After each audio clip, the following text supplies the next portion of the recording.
This week, we are debuting a new segment here on our show. It's called Writer's Notes. This is a segment where the media landscape is examined. The stories behind the story are told, the reports are scrutinized, the journalists are seen through the eyes of fellow journalists. This week, it's the family feud within ABS-CBN that takes the stage. Reports of a shutdown have surfaced inside media conglomerate ABS-CBN. First reported by Billionavio.com, the family feud ensued after Lopez Incorporated chairman and CEO Federico Lopez expressed his intentions to close and liquidate ABS-CBN Corporation back in November, shutting down operations and contributing to about 3,000 to 4,000 employees losing their jobs. This Wednesday, the conglomerate released a statement responding to the reports of the internal family feud and assure employees the board of directors will continue to do its best to keep the company afloat. But it has stirred unease within. We are joined right now by Professor Gen Garma of the University of the Philippines, Los Baños College of Development Communication to talk about the situation inside ABS-CBN.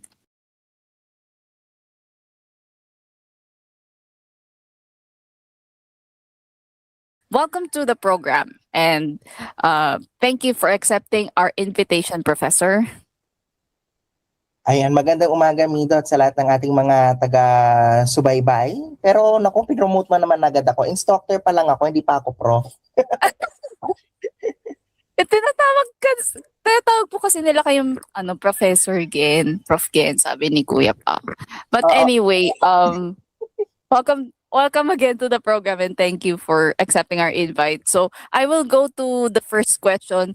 How would these shutdown reports impact the business of ABS-CBN, especially now that they've shifted to content production? Okay, sige. Siguro pwede natin siyang tignan sa dalawang anggulo, no? Unahin natin yung business angle. Kasi yung usapin nung negosyo, kasi we know that ABS-CBN is a content provider for entertainment, and news, most especially din, no? But nevertheless, kahit na malinaw yung public service remit, no, ng kumpanya, a business is still a business. So, Yes. sa usapin ito, kung investor ka, halimbawa sa ABS-CBN, meron kang shares of stock kasi publicly listed corporation sa ABS-CBN eh. Medyo makalamba ka rin as an investor na parang saglit lang. Kung may haka-haka na ipapasara itong kumpanya na nag-invest ako, saan mapupunta yung investment ko? No? And sa usapin ng negosyo, yung mga ganitong usapin, no, it brings instability sa, syempre, una sa lahat sa kumpanya. Pangalawa, it can also bring instability din sa mga investors, no, ng kumpanya, especially considering that ABS-CBN is a publicly listed corporation. Kaya kung mapapansin natin, nung nagsimula, no, itong mga ulat patungkol sa family rift, so to speak, ng pamilya Lopez, na biglang it became public and nadadama yung ABS-CBN, although linawin natin, no, para sa ating mga taga-subaybay na hindi naman talaga ABS-CBN yung yung pinaka sentro nung issue nung nagsimula itong tumbok. Parang ang ano talaga dito is mas, gusot sa pamilya. Siguro kaya lang din nadama yung ABS sa issue to is because ito yung pinaka-public face of the Lopezes. Diba? Okay. As a family na may mga iba't ibang negosyo. For those who are maybe not aware, no, ang lawak ng Lopez portfolio. Meron kang especially energy, no? Energy, yan yung isa sa mga pinakamalaking investments nila dati. They used to have Meralco, telecommunications dati, di ba? Bayantel, kanila din yan. And of course, ABS-CBN, broadcast. So, parang siya madaling kumbaga, when it comes to framing the story, madaling i-connect sa audience ang ABS-CBN doon sa Family Rift Time kasi yun yung pinaka-visible. Kumbaga, malay ba ng ordinaryong Pilipino kung ano ang first gen? Kung nasa sektor ka ng ekonomiya, you would know first gen, syempre, no? Yeah. Kung ordinaryong mamamayan ka, most likely, ang pinakaalam mo, Meralco, na hindi na ngayon, wala na sa mga Lopez ngayon, as we know, no? Yeah. But, ganon siya parang ganon siya na i-frame. Kaya nadamay yung ABS, kahit na originally, ito ay away pamilya. And yung mga ganitong aspekto, no, it can bring at worst no instability or doubts no sa mga naging investors sa especially sa lagay din ng ating ekonomiya. Yun yung unang aspekto. The second aspect na pwede nating tingnan dito is yung aspekto din naman ng media production at ng set ng agenda. Ika nga sa nasa media studies yung agenda setting theory. When it comes to this aspect naman, ang titingnan natin dito, we have to take into consideration na aminin na natin ang ABS-CBN ay crown jewel ng mga Lopez. Di ba nga may lumalabas na quote from Henny Lopez na sinabi niya na parang sa lahat ng mga kumpanya na hawak niya, ang pinakaayaw niyang bitawan ay ang ABS-CBN. Kasi malinaw din sa kanya yung serbisyo, yung public service na hatid ng isang kumpanya, ng isang broadcast corporation, no? And kita natin yan. It's very evident na ABS-CBN is arguably one of the largest networks in the country bago sila mawalan ng prangkisa in 2020. And sa isang banda, it sets the agenda ng kung ano ang mga dapat pag-usapan natin bilang isang bansa through its news programs, no? Na kumbaga, kung ano ang top story mo sa TV Patrol, pag-uusapan yan sa buong bansa.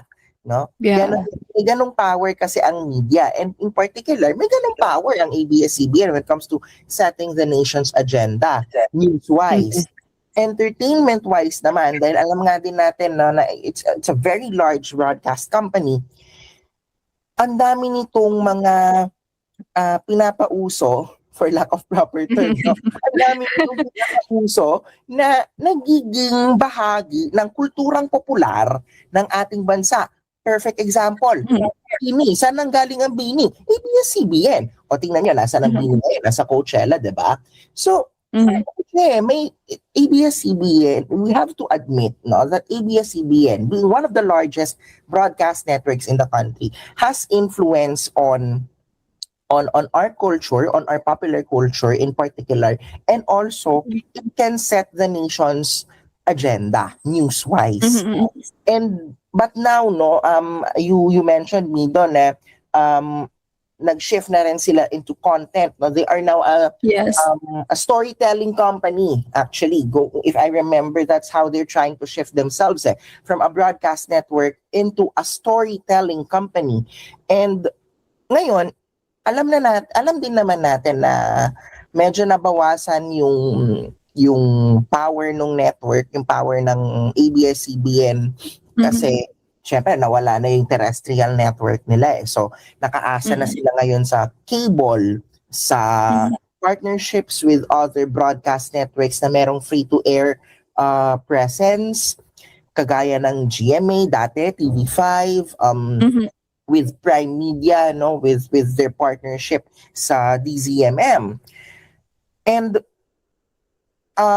yung dapat naman na pagtuunan ng pansin dito sa bahagi ng media production is baka kasi yung mga empleyado naman ng kumpanya, baka sila naman din yung magkaroon ng doubts, no? Na nawala na sila ng prangkisa in 2020 and yet they're trying to soldier on. Tas ngayon, yung family rift, ang titig kung if we put ourselves in the shoes of employees, syempre baka mayroon ding mga magkakaroon ng pangamba, no, about the future of the Mm-mm. company. Kasi hindi biro yung chika na baka ipasara ang kumpanya na Yeah. pinagtatrabahoan mo for so many years. And to think na ang dami na ring nabawas, no, sa workforce ng Mm-mm. EBS after the shutdown of the terrestrial network, no? Mhm. So ano din yun eh. Pero if we look at some of the public statements coming from the network employees, parang medyo ano sila eh, medyo may sense pa rin na hindi, kakayanin namin to.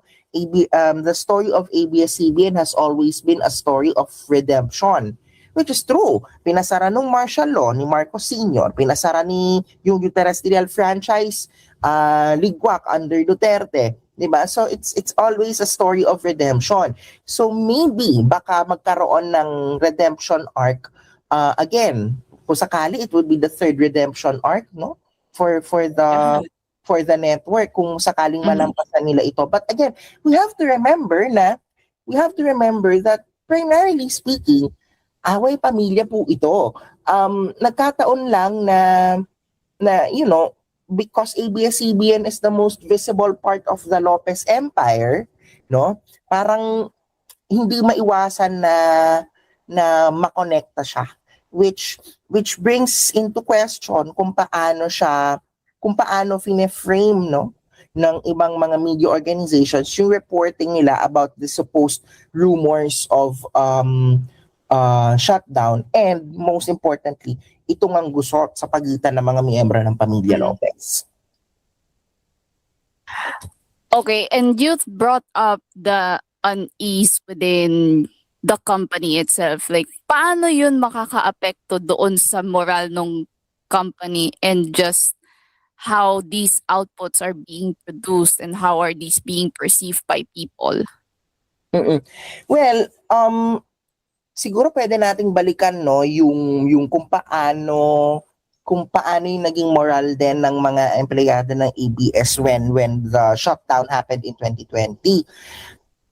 Kita naman natin, no, sa mga, at least dun sa mga naghahayag publicly na mga empleyado at talents ng network, na na may part sa kanila na hindi, hangga't kaya kakayanin, diba? Kasi it's again, the ABS-CBN story is a story of redemption. So siguro, and medyo this is a part of medyo speculation na to for me, no. Siguro para sa bahagi ng mga empleyado ng ABS, may if may feeling of doubt, hindi natin sila masisisi, no? But at the same time, kakaiba din kasi yung company culture ng ABS eh. And again, nararamdaman natin to in 2020 na even tayo na outsiders na hindi naman mga empleyado ng kumpanya, na-observe natin na iba ang company culture nila. Kumbaga, pinaninindigan nila yung the kapamilya way, so to speak, 'di ba? So, siguro if you are part of a company that has a very strong sense of culture na na maitatawid nyo ang lahat, maybe ito yung magiging driving force then, no, for the employees and for the talents of the network na ipagpatuloy pa rin. Kasi tayo namang mga Pilipino sino bang may ayaw sa atin dito sa Pilipinas ng storya ng dati ka nang bumagsak pero makakabangon ka muli. Magandang siya, diba? Parang kumbaga maganda din siyang creative force when you do content. Kumbaga mas magiging malalim din yung mas magiging malalim din yung hugot mo to do and to produce content. Maybe, just maybe, baka sakaling at least ganun yung pangasa ko, no? But of course, I can't claim to speak on behalf of the people of ABS-CBN dahil hindi taga doon. But based on my observations, and most especially given what happened in 2020, feeling ko, given their strong company culture, baka mas magiging strong yung yung hugot nila, no?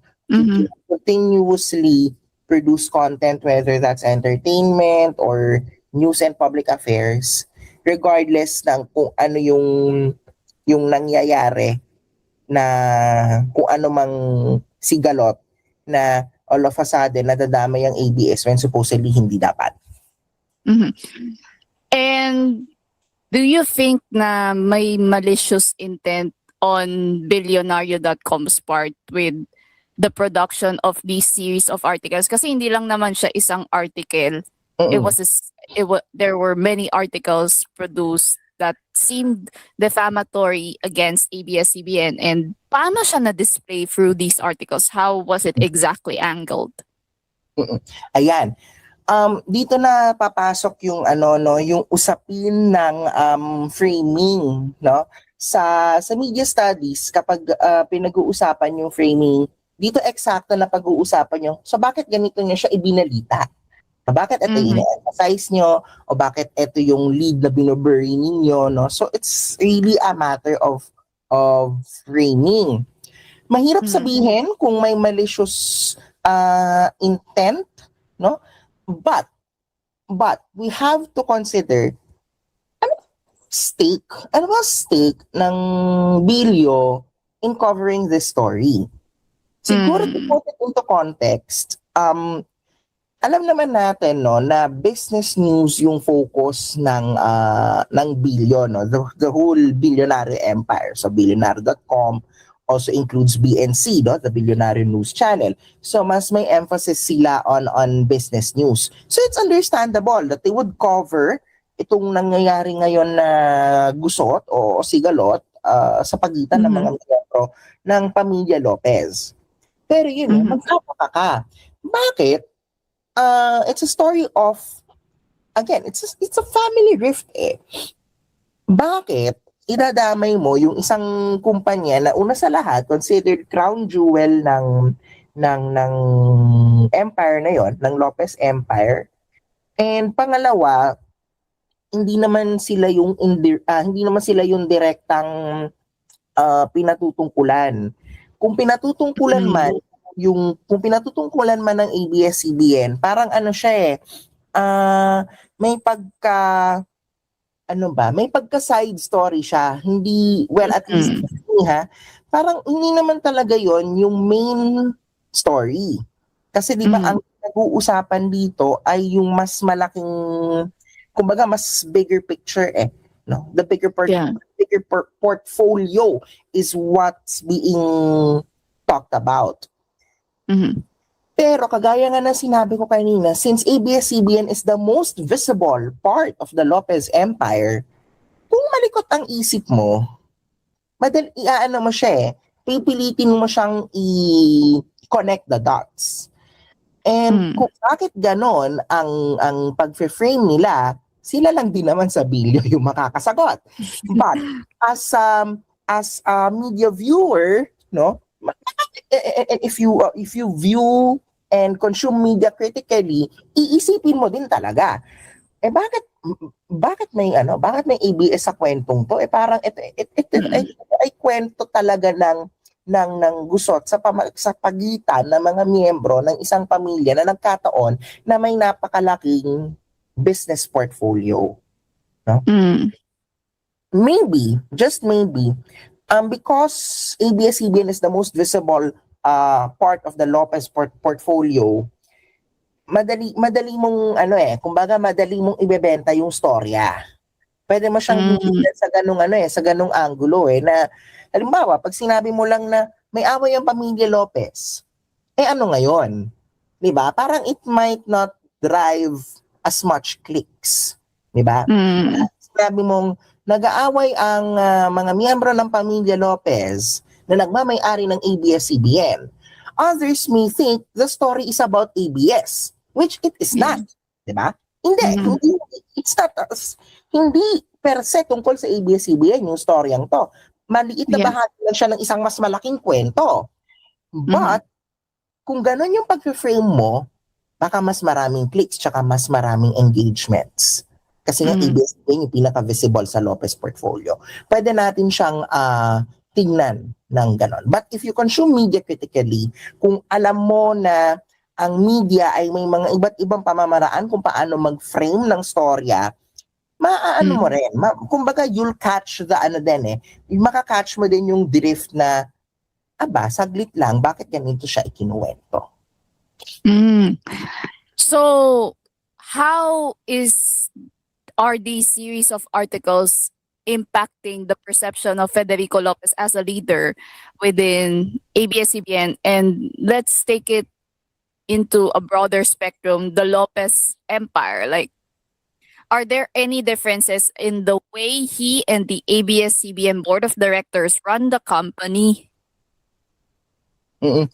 Well, truth be told, mas dahil hindi naman ako nagko-cover masyado ng business beat, parang si Federico Lopez, medyo siya sa atin, 'di ba? Parang bagong pangalan, 'di ba? Kasi kung media viewer ka, you're much more familiar with Henny Lopez, Gabby Lopez, Carlo Katigbak, Mike Lopez, Cory Vidanes, kasi sila yung executives na nakikita natin na visible because of because of their association with ABS-CBN. Now, kung wala ka sa business beat, and you're hearing Federico Lopez's name just now, gets. Kasi ako din parang, okay, alam kong there's such a thing as the Lopez Empire, yung dating Benpress Enterprises, na Lopez Holdings na ngayon, di ba? But the people behind it, parang, malay ko kung sino yung mga yan, hindi na yan kaya ng aking hinagap bilang ordinaryong mamamayan, no? But now na nag-emerge itong storyang to, parang siya of course, if you are in the business beat, kuha mo na agad, 'di ba? Kuha mo na agad kumbaga. Na okay, ang rift seems to be between the energy group ng Lopezes at yung media part, no? There's a good piece from Rappler explaining yung mga naging enterprises ng mga Lopez, from telecommunications sa Bayantel, Meralco, First Gen, and ABS-CBN. Maganda yung pagkakapaliwanag dun sa storyang yon na kung paano binild up ng pamilya Lopez yung empire nila, paano din sila napilitan na pitawan ang telecommunications, ang Bayantel, and Meralco, no? And naging malinaw din dun sa storya na yon na ang strong talaga, ang malakas talaga sa Lopez Empire are energy, so energy generation, First Gen, and media, ABS-CBN. But then again, kung wala ka sa energy beat o wala ka sa business beat, ano bang malay natin sa First Gen, di ba? Pero mas may malay tayo sa ABS-CBN kasi yun yung pinapanood natin. Now, when it comes to how do we as people perceive Federico Lopez, if we are familiar with the story of ABS-CBN, if we are familiar na talagang ayaw bitawan ayaw bitawan ni Henny Lopez ito as the family patriarch back then, mapapaisip ka sa isang banda na kung alam mo na isang malaking bahagi siya ng inyong empire, it's a crown jewel in the sense na, well, ngayon it bleeds money, no? But before, no, nung hindi pa natanggalan ng prangkisa, kumikita naman siya, and at the same time, malaking impluwensya niya to the nation. Bakit mo bibitawan, 'di ba? Kasi 'di ba, yun nga, lumutang din yung storya na bakit hindi na lang kasi i-liquidate ang ABS-CBN, hindi naman na kumikita, no? 'Di ba may ganung kumalat din sa kalagitnaan. Yeah, that was Pique. That was Pique's stance. And ideya niya 'yon na liquidate na lang natin ang ABS-CBN. Sa isang banda, you would think na ang laki kaya ng pakinabang sa mga Lopez ng ABS-CBN in terms of, not just in terms of pera until now that it's bleeding, but really in terms of the power that it holds, no? In setting the nation's agenda, in influencing popular culture, kahit sino, palagay ko, hindi nila yan bibitawan. No? Mhm. Kasi, ang laking impluwensya nun. Anybody would be so envious to have such kind of soft power. Diba? Mm. Kaya nga, medyo magdi-drift away lang ako saglit. Kaya nga, halimbawa, napapaisip ka ng mas malakas na yung digital media, pero bakit meron pa rin ilang mga nagpupumilit na bumuo ng broadcast empires, kagaya ng yung mga may-ari ng food supplement na all of a sudden may news FM station sa buong bansa. Diba? Mhm. Or, fine, Martin Romualdez with Prime Media. Diba? Mhm. Tatayo ng isa pang istasyon, mas nag-emerge na ang digital media rather than terrestrial media. No? That is because media still has power. Diba? Yeah. Legacy media still has power kahit na dwindling yung viewership sa terrestrial, tumatawid naman sa digital, so nandun pa rin yung power and influence of the media at kahit sino na may gustong magkaroon ng impluensya sa isang bansa, gugustuhin niya yan at gagawin niya yan through media. Diba? Mhm. Now, balikan ko yung sa punto with ABS, no? Since malakas ang impluensya ng ABS to set the nation's agenda news-wise and to set trends in popular culture, mapapaisip ka ng kung merong isang Lopez o miyembro ng pamilya Lopez na magsabing bitawan na yan, magtataka ka talaga na ang tagal niyong inalagaan yan, ang tagal ninyong ipinaglaban ang kumpanyang yan, and then all of a sudden parang it's very if someone easily wants to throw ABS-CBN off the bus and you and your apelyido is Lopez, bakit? Diba? Given the power that the network has. But at the same time, baka yung mga from a business standpoint naman, maybe for those who know their numbers, it makes sense na oo nga naman, nalulugi na yung kumpanya so parang the most logical thing to do, no? The most logical thing to do is i-liquidate na siya.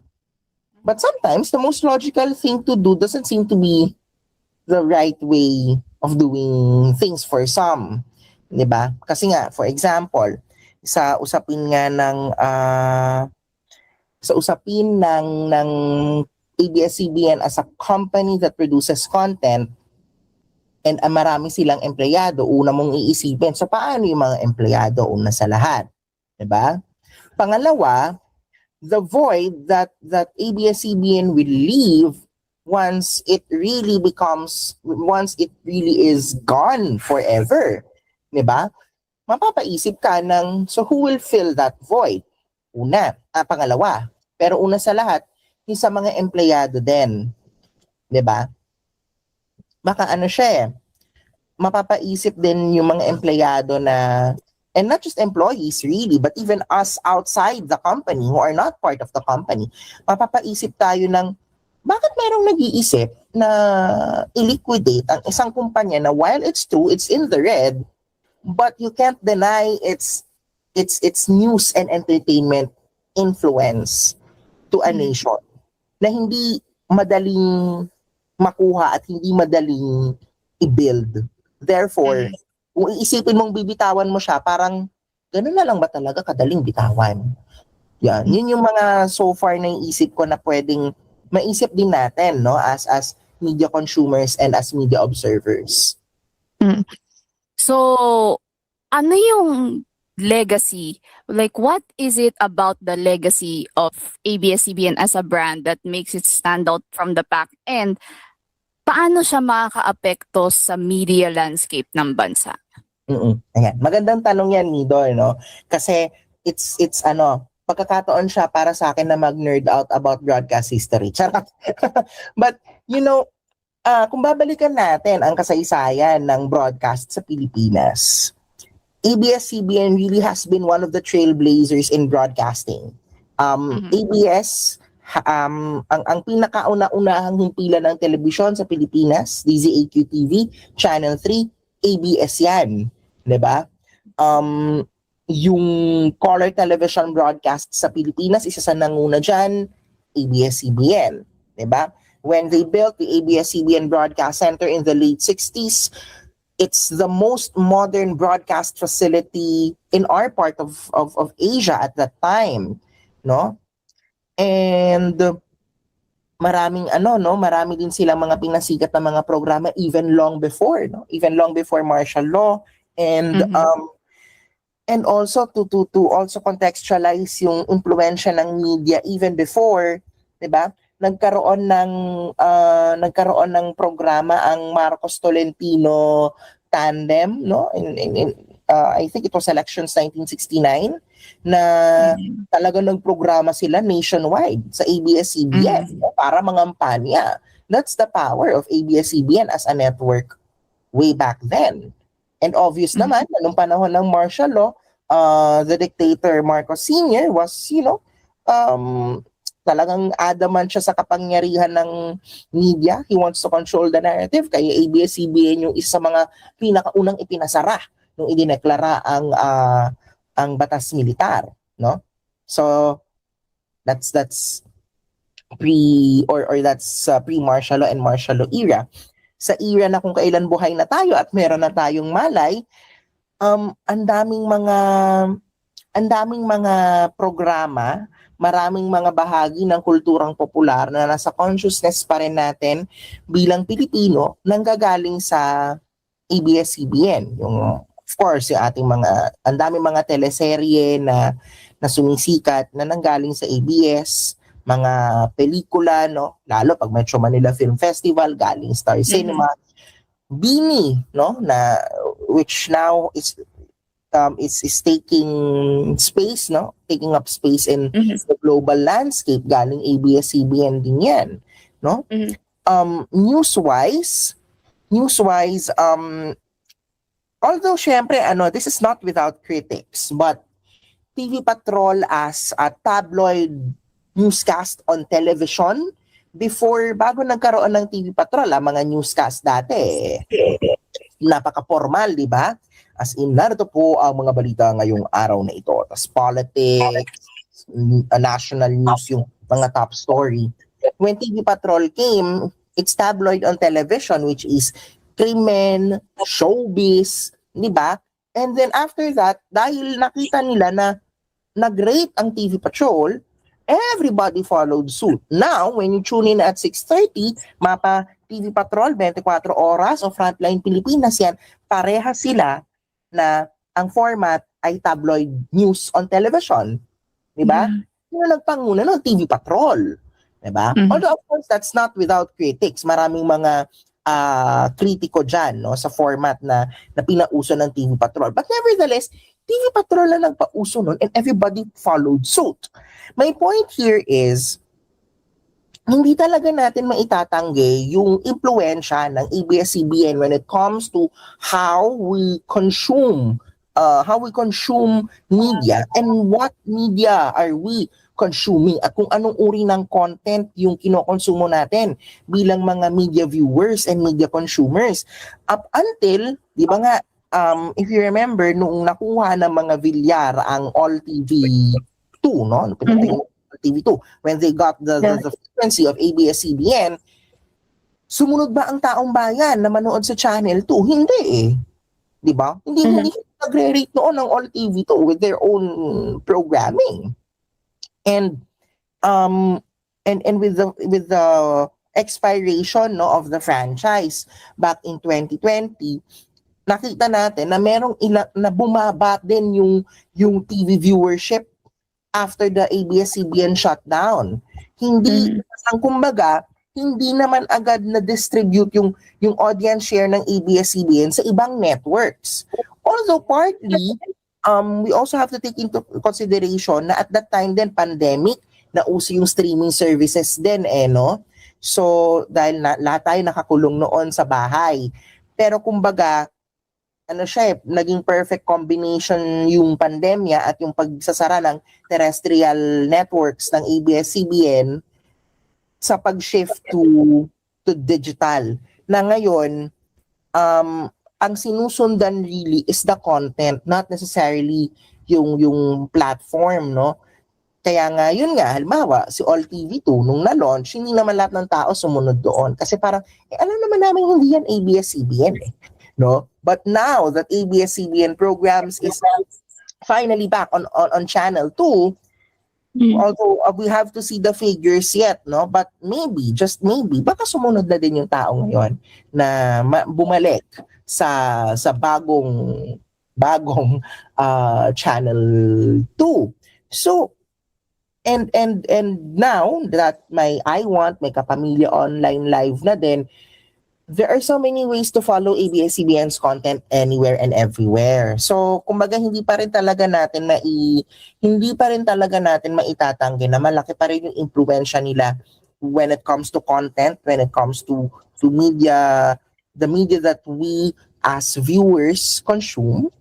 And I don't think na I don't think na mabilis siyang mag-fade away. The fact that ABS-CBN still soldiers on kahit wala silang terrestrial franchise, and yung shift nila towards becoming a storytelling company already speaks volumes about how the network is trying to not just survive, no, but to thrive despite the many changes in the media landscape, in the already fragmented media landscape, no, na meron tayo. I don't think hindi basta-basta mawawala yung impluwensyang yan ng ABS-CBN.